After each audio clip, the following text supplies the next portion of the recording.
في الآونة الأخيرة ظهرت مجاميع متطرفة وديننا دين واضح لا يحتمل معاني عديدة.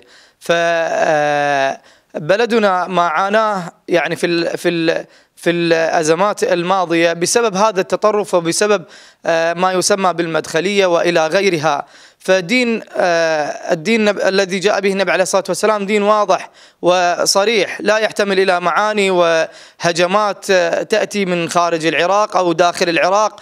طبعا اليوم احنا نسمع هناك بعض الأشخاص من المدخلية بهذه الاسم. طبعا احنا ما نحب اليوم مثلا خلينا نقول هاي الاسماء والتطرف اليوم عندنا موجود خاصه بالعراق.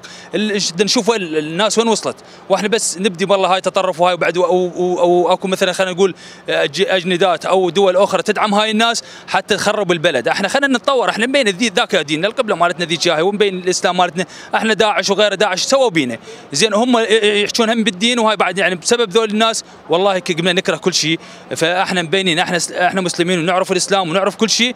فيا ريت اتمنى باي مسميات هاي اخرى بعيد عن الاسلام وعن الدين اتمنى يكون محاسبتها من قبل الحكومه العراقيه والاجهزه الامنيه. شيء اكيد احنا كمواطنين محافظه الانبار نرفض اي فكر تطرفي او اي فكر انه هو يبعث في امن المحافظه، نرفض هذه الافكار المتطرفه في داخل محافظه الانبار او في الرمادي. بالحقيقه بما يسمى بالمدخليه نحن كاجهزه امنيه مع العشائر مع الاهالي نحارب هذا الفكر، ولن نسمح بوجود التطرف، الافكار المتطرفه والافكار المنحرفه في داخل مجتمعنا العراقي.